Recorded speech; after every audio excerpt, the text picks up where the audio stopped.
everyone, and welcome back to the GeekWave. This is the low-budget show. It's the show so low it has no budget. And just wait a couple of weeks or a couple of years, and you'll be hearing the movie that this podcast is based on turned into a musical, and then turned back into a movie. Oh, man, what a times we live in. I know, it means nothing. And this episode, I actually was going to do it a couple weeks ago. Kind of at like the fresh, proper time to talk about some of this shit. But I decided, what are we doing? So it's kind of just like a filler episode now. We're going to talk about a couple of trailers that came out and just kind of like make fun of some stuff, or just talk about it loosely, not even make fun. Because I'm not really making fun. I think a lot of this stuff is pretty interesting to talk about. And I kind of want to like explore the trend, per se, of like musicals that are based on movies, and not vice versa, not musicals that become movies, but movies that become musicals or Broadway sensations is kind of more what I wanted to look at. And then next week, I think we'll do movies that should be musicals or should be on Broadway. Woohoo, maybe, we'll see. Because we got the award show coming up, so that might take us off a week for the GeekWave. I'm not sure yet. Maybe not. We'll see what happens. But we have a couple pieces of news to talk about. Like I said, a couple of trailers that are worth mentioning. And then this piece of news, which it plays like a joke headline. Jennifer Lopez to produce Bob the Builder animated movie at Mattel starring Anthony Ramos. Hey, cool. So Bob the Builder is getting an animated movie. I don't know. That sounds ridiculous. But they wanted to do, like, this was one of the characters, like, solicited by Mattel when they're like, oh, Barbie was successful? Okay, Bob the Builder this time. It's going to follow, like, Bob, who's, like, I think his name's, like, Roberto in this. He's Puerto Rican. He's going to, like, develop homes in Puerto Rico. And I'm like, I mean, sure, if you want. A twist on the long-running children's series, Bob the Builder follows Roberto, a.k.a. Bob, who travels to Puerto Rico for a major construction job. According to the official logline, audiences will see Bob as he takes on issues affecting the island and digs deeper into what it means to build. What does that mean? Because Bob the Builder is for kids. What does it mean, dig deeper into what it means to build? I don't understand what that means, or like how that makes anybody excited for this. Is he going to be like, I can't build on this land, it's sacred or something? Or like, oh man, I need the right permits to build this? Is that interesting to children? Now they say animated. Do you think it's going to be in like the style of like the classic Bob the Builder, the kind of like stop motion-y aesthetic? Or are we going to update this Bob the Builder kind of like Super Mario Bros. Movie? I don't really give a shit either way. Like, this isn't a real idea that somebody had. Like, nobody's first choice for an animated movie is a guy who likes to build stuff at a construction site. That's not anybody's first choice. None of this comes across as, like, real. You know, it feels so corporately constructed. Not like it was anyone's genuine idea. But Jennifer Lopez, good for her. You know, produce your shit, lady. I'm glad you got something going on. That's cool. I guess. I don't know. This should be more exciting than it is, but sadly, it sounds ridiculous and stupid, and I don't think it's that interesting. But what is kind of interesting is this other piece of news we have to talk about, and that is the Doug Liman and Jake Gyllenhaal Roadhouse movie. So this was made I'm going to say like right before Amazon and MGM had their merger. So Amazon bought MGM. This was supposed to be theatrically released because it looks pretty good. You know, I have issues with like the actual story we're telling here, but it does look pretty good for the most part. And the big problem is that Amazon's like, no, we'll just put it on Prime Video, which sucks because the movie's going to die if it just goes straight to streaming. We've seen that be the case for everything that's ever been made. But whatever. I mean, I get why Doug Liman's mad about this. Like, I get it. I'm on his side of this, actually. If you were promised a theatrical release for this big movie, I get why you wouldn't want to be there. So he's like boycotting the premiere. He's not going to any of like I think it's going to be like a festival or something soon.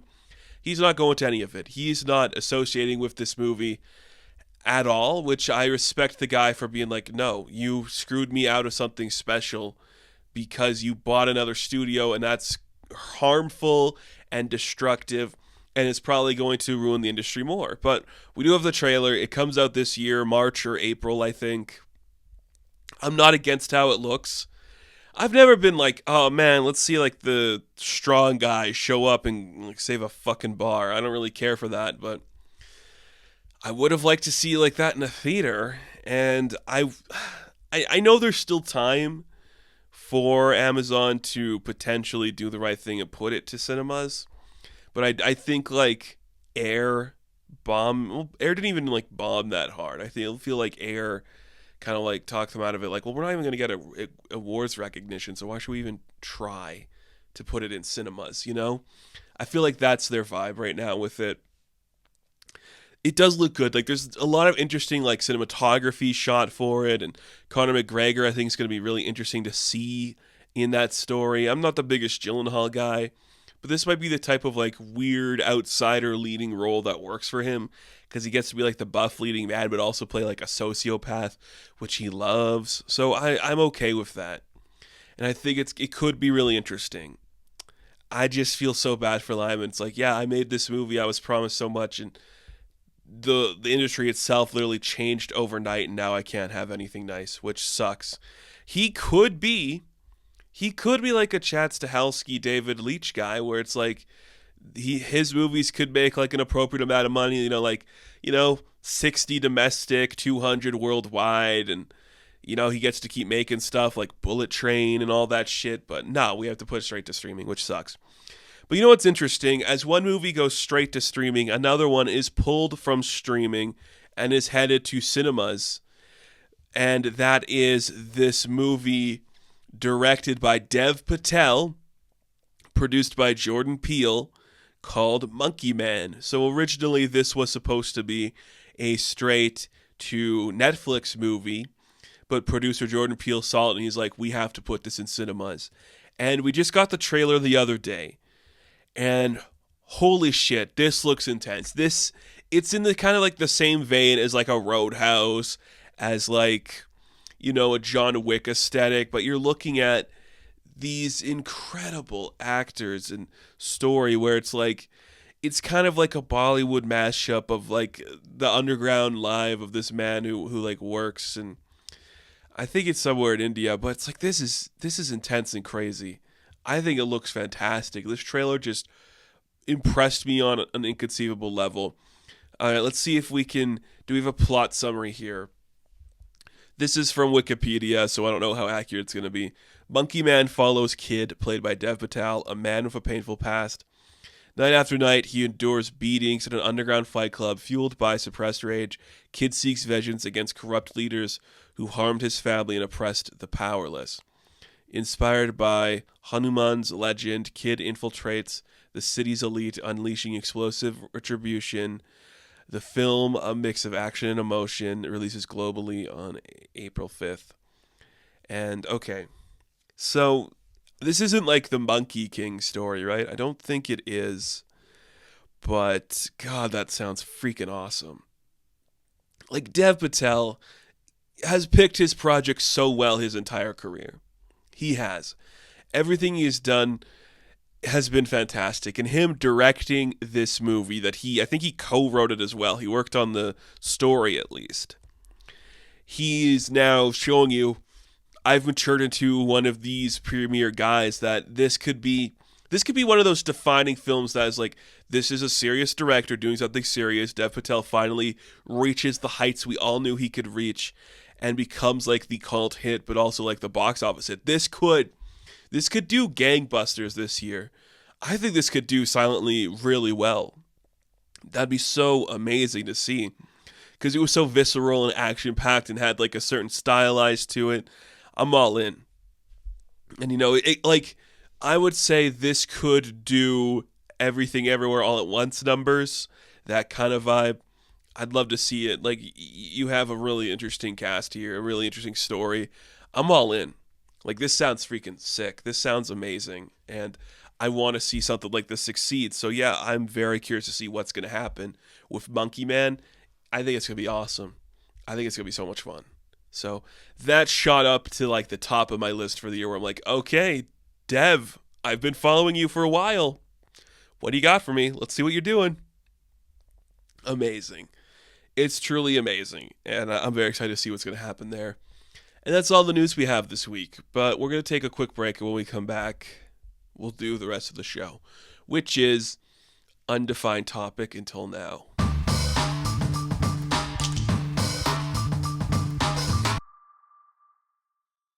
Okay, so this topic is one that's kind of been on my mind for a little bit recently, and it's because the other day I went to see Mean Girls the musical. Not the movie. I did not see the movie. I've seen Mean Girls, the original movie from 2004, and then I saw the Broadway production of Mean Girls. And I'll say this: I, I love theater. I love stage productions. I love Broadway productions. I love all that crap, all that jazz, if you will. I love it. I think it's interesting. I did not enjoy the musical of Mean Girls. I don't think it did anything interesting for me. And seeing that movie, or seeing that production, I should say, it opened up a question I had because I haven't seen a lot of like Broadway productions. Being in Canada, it's not easy to access, and also like I don't fucking care that much about it. I got my favorite stage productions. I really like Phantom of the Opera. I really like Anything Goes. I like Chicago. I have the ones I really like. And the ones I like are the older ones. I love the classic theater stuff, which, I think like post Hamilton and even kind of in like the 2000s, 2010 era, there's a lot of stuff I would watch from that era, but the stuff I want to see is never the stuff based on the movie. That never truly interests me. And I think it's so weird that we're kind of in like an era now where if I were to like randomly say a movie, there is a chance that movie had a stage production, had a Broadway show. Even more likely, it had a musical, which is crazy. And we'll talk about the Mean Girls one for a bit because it's the one I've seen the most recently. Now, I'm a son of a bitch who listens to a lot of like show tunes on like shuffle randomly when I'm just like doing something.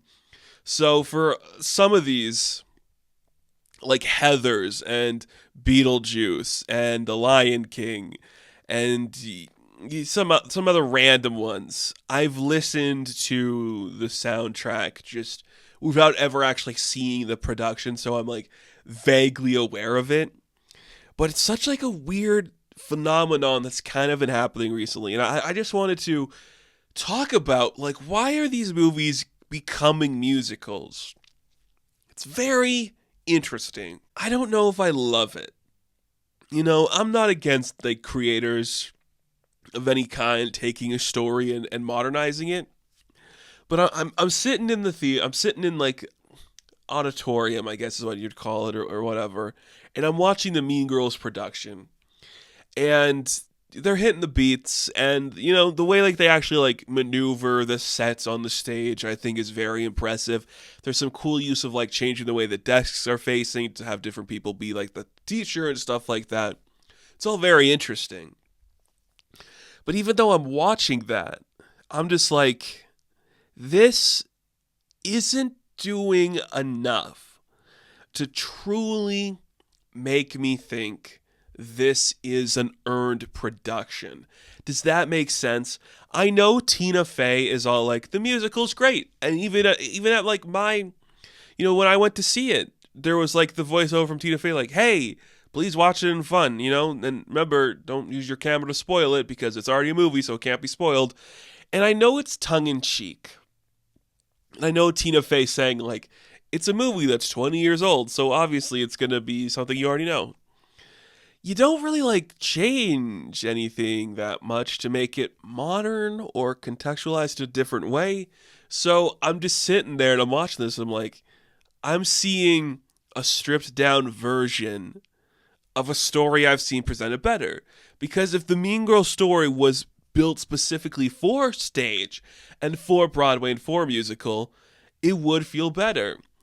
And I don't know. It's such like this weird web to weave where you I don't want to say like this is shit, because I don't think anything we're going to be talking about is truly shit and truly like garbage and annoying or any of that.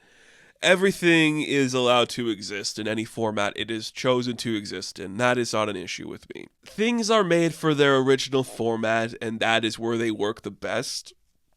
To me, it's easier to take a musical that's been on stage and adapt that to a movie as opposed to vice versa, because you already know the limitations of that piece and you can expand upon them. Whereas when you take something, for instance, Mean Girls, where we go to the mall and people's houses and we have parties and we use every single location in a school, you now have to construct things in a different way to make that work. And the production did that fine.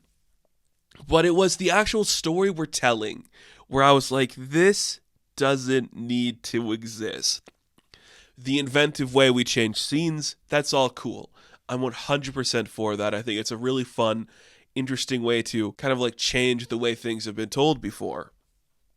But honestly, it didn't do anything to truly make me go, oh yeah, this is on par with the original film and deserves to be its own thing. I was just like, yeah, okay, now we're doing that. And when it comes to like, so you're working at two different mediums, and specifically when it comes to the musical medium, you do something different than you do in film. So in film, it's all based on facial expression, and you can like do a close-up on an actor or a character, and you can focus in and really get a sense of what they're feeling, like through emotion and physicality. And when you have stage, it's a different type of flavor. There's a different movement to it. There's a different way you act to it. And also, when it's a musical, there's a different way to express interior feeling and interior thought. And this was kind of like, this is one of the reasons where I'm just like, okay, sure. Where in a musical, you use song to express the character's inner feelings, where they have an emotional thing happen to them, and then they burst into song about what they're feeling in that moment. That is like the crux of a musical. That is why they do that. That is not something that happens in a regular film. A comedy or a drama or an action thriller, any of that stuff, you don't have these characters expressing their feelings or thoughts through song or interiority. It's all like seeing the portrayal on their face and the physicality of their performance. It's a very different way to get the feeling of what an actor is intending you to experience across. And that becomes this thing that really ruined the flow of the Mean Girls narrative for me. I'm watching this performance, and I can see the beats where they would be in the movie, but now we have to express the way a specific character is feeling differently through song. And I also, like, on another note too, like, this isn't like a big thing, but the ones where you feel like the most people are doing something about it is through the comedies. You don't see it really happen with like a straightforward drama. Sometimes it does, Sunset Boulevard, for example. I guess, would you classify Pretty Woman as a comedy or a drama? I recently just watched the film Pretty Woman, kind of in preparation for this, because watching that movie, I don't know how you do that as like a Broadway show. It's so weird to me, and part of it might be that my chosen medium has always been film. I've just gravitated to that more. I like the use of a camera being its own voice and eye and creature within the narrative we are weaving. And when a stage production, I maybe growing up and just like being loosely connected to like film and like or loosely connected to like theater in terms of like what I did in high school and stuff. I just don't care for it, but I've never been against stage productions or Broadway or that. I do love it. But the ones I love, like I said, are not the ones based on movies. So when I saw Mean Girls, I'm like, okay, you're not really doing anything to make me think this is equal to the movie.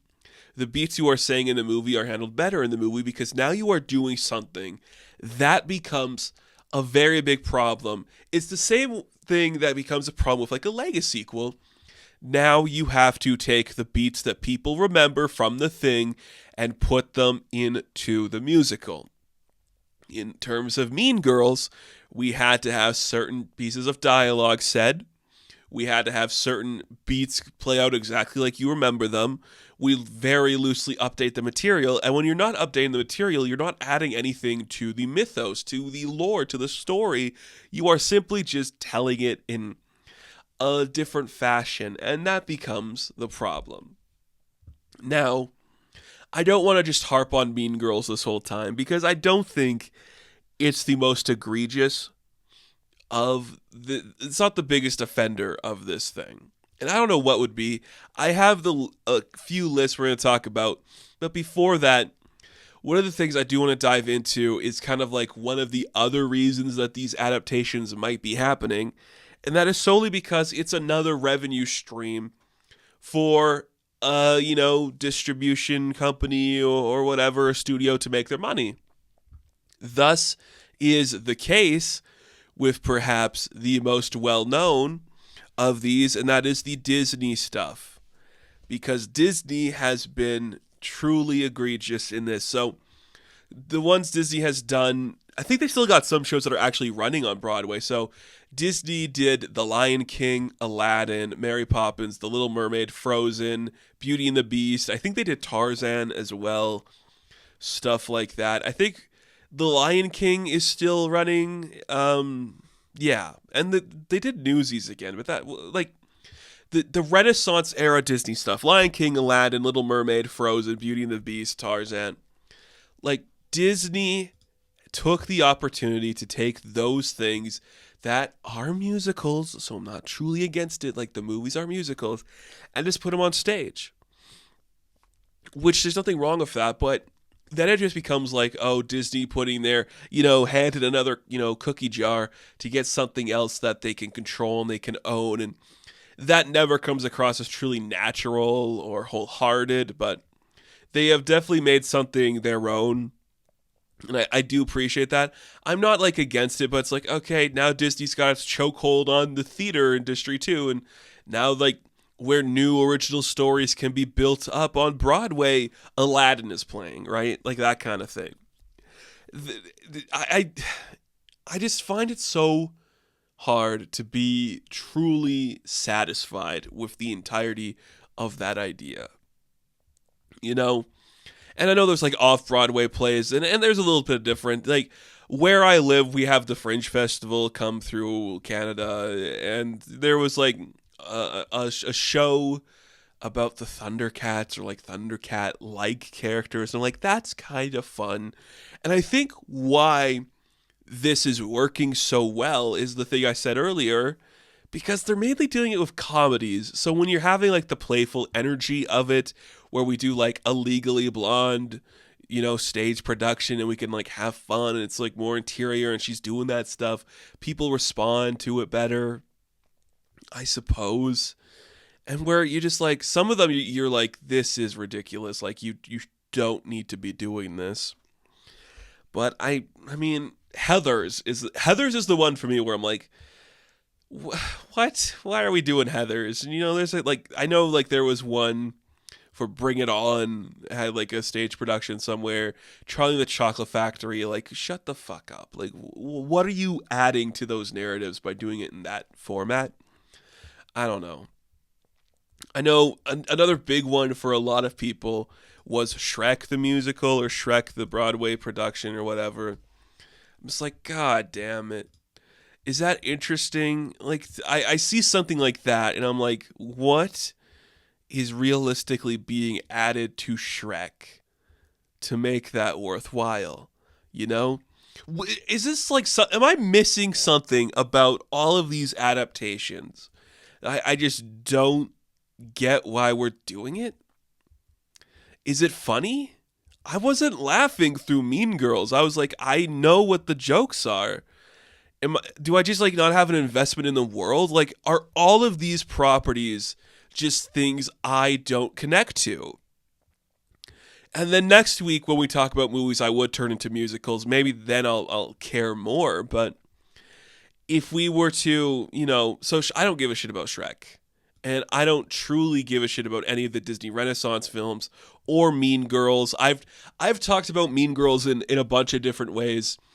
It's probably my least favorite of like the Tina Fey creations. And I think that story specifically is something that is Tina Fey working out her frustrations with being a high schooler.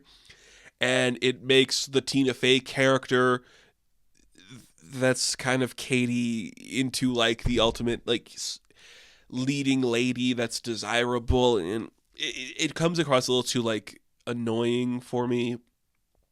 And I'm not for that. But yeah, like Shrek, Disney, Mean Girls, Legally Blonde. I like Legally Blonde, but I don't like it enough where I'm like, yes, fucking a musical finally. Beetlejuice is another one where I'm like, oh my god, Beetlejuice. Like, I don't hate Beetlejuice.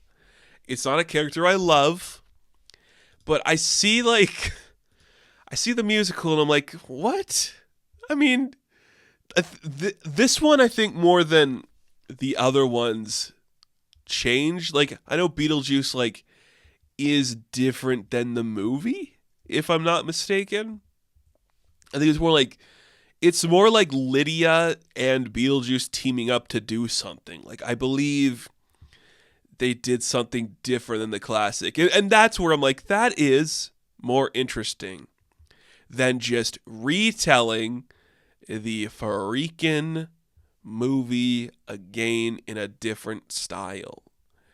Because I can watch Aladdin somewhere else. I can experience Legally Blonde somewhere else. And these are just some of the primary like modern examples I want to talk about. There's a whole heaping list of them. There was like an ill-fabled King Kong musical for a bit. Do you remember when that happened? SpongeBob was on some sort of show somewhere. School of Rock, I believe, had one too. And we have to talk, like, because I am a man of comic books and I come from that universe, the other one we do have to talk about is based on, I guess it's kind of based on movies. Spider-Man Turn Off the Dark. I would be remiss if I didn't bring it up. Now, that's not solely based on like a movie, but it's also like you're taking the piece of iconography that is existing in other mediums and trying to adapt it to stage, which it just feels more like, a corporation trying to take over an industry. And I don't like the way that feels. People have issues when it's just like, oh man, it's only blockbusters in theaters. If you are somebody who's like a fan of going to Broadway or going to off-Broadway or just going to like a stage production, not even locally, but maybe just like, you go to like the big city to go to like a proper adaptation of like, your favorite musical or something. Would you want to see it based on a movie or a source material or something original? It's very confusing. And I'd be very curious to see like what people truly want from that. I don't know. I'm looking here, and there was a Barbarella's musical, and I'm like, that Barbarella, we'll talk about that more next week, but I'm like, that makes sense to me. And there's some that I get why you would do that. Like High School Musical, That's a musical. That makes sense to me. I get why you would go that way. Newsies. I get why Newsies would do that. But Mrs. Doubtfire, why would that be on there? You know? Holiday Inn. Sure, I guess. I don't know. It's such like this weird thing where you want it's to me it's like that thing where, being a guy who experiences film, I want to see original movies in theaters. Like if I'm going to like a show, like if I'm going to go to Broadway, do I want to see Creature from the Black Lagoon the musical? I don't. I don't think so. I'd rather see something that's built specifically for that. Catch Me If You Can. What the fuck? What? Why would you ever make a Catch Me If You Can musical? That is so bizarre. It premiered in 2011. That's stupid. I'm sorry. Like, that seems so lame to me. And there's some where you're like, there's kind of a fun idea there. But then you're like, is there? Like, Back to the Future? Is that a fun idea? Is that one where people be like, oh, finally, Back to the Future the way we wanted to see it? This premiered at the Manchester Opera House in 2020, so that's recent. Like, shut up. Oh my God. I could just be speaking out of turn here. I don't really know how people feel about this stuff. But for me, you're just watching this thing that you're seeing in like, a desaturated format where it's no longer like in its original text. And you're like, why can't I can I just like see the original text as opposed to like what we're doing now? I don't know. But they've been doing it forever. Like it's something that's common. The industries move back and forth all the time. They are constantly like mixing. Like fucking Metropolis. Like this one has had multiple productions. And I'm like, Metropolis musical. The Fritz Lang movie? Why? Who is that for? Who's excited by that? I don't understand. But whatever. Like I know I'm somebody who's a little more arrogant. And if I knew more about like the Broadway lifestyle, I know it's the thing where it's like I have my hand in every cookie jar as well. Like I know more than like a normal person, but less than like, a major fan. This is from Entertainment Weekly. This was published in 2017. This is 27 stage musicals based on movies. So we have Pretty Woman, Mean Girls, Frozen. Frozen, that's so recent. Groundhog Day. Why? Okay. I mean, what? Are you learning a lesson through Groundhog Day that you aren't learning through the other thing? Amelie, that is ridiculous. Anastasia, that one I'll survive and get behind. Waitress, okay. I can't hate that because it's like that's pretty closed off already. Hairspray, I dislike that movie immensely, and I'm so Broadway across Canada happens every year. I recently went to Hadestown. I talked about that. That was pretty cool. I wish I loved it more than I did, but I really liked Hadestown. So I also just went to Mean Girls. The next one we have coming up is Hairspray. I bought tickets already, but I don't know how excited I am to see it, Lion King is really inventive and fun, but that one I think might add something different because it's more just like about like the costume design and seeing something, where as Aladdin is kind of just watching the same story happen. Same with Beauty and the Beast. Billy Elliot, like shut up. What is that even? Bring it on. Elf, go fuck yourself. I do not like that movie. Footloose, okay. Ghost, the Swayze movie? I mean, no. Who's that for? Kinky Boots, I mean, yeah, it's already like made for that, so who cares? Legally Blonde. This is in the same vein as like Heathers and Mean Girls to me, where I'm like, what are you truly adding here? Is it just more like interiority about like people singing about like the plot of the movie as opposed to telling something truly unique within like the movie itself? I can't say I'm a fan. Newsies, I'm indifferent. The producers, I'm indifferent. Rocky, no. School of Rock, no. Shrek, we've talked about. it does not make me excited to look at that picture of Shrek. Sister Act, if you're doing something more like gospel, I guess you could have fun there. But I don't know. And Sunset Boulevard, a classic film that I truly like. I like that Billy Wilder film. I don't think seeing a stage production about that is going to help, because that movie's all about like the grandiose scale of like this woman's house and the world she has built for herself. Is seeing that on stage truly going to add anything? The Wedding Singer? No. Tarzan? I guess. Like that's all exhausting. I don't know. I'm going to look at another list, see if there's anything else that comes up that could really help anything. Spamalot? No. American in Paris? Sure. Dirty Rotten Scoundrels, whatever. Mamma Mia is its own bag of worms we don't need to get into. I don't want to read this list. The Full Monty, yeah, okay. It's so confusing to me. I truly don't understand it, and I know it's not for me, but like this phenomenon where it's like, I mean, you're just diluting the material sometimes too. And then sometimes you get like a Beetlejuice where it's like, hey, we're doing our own thing, and like, blah, and you're like, sometimes, but more often than not, you just get like a retelling of Shrek.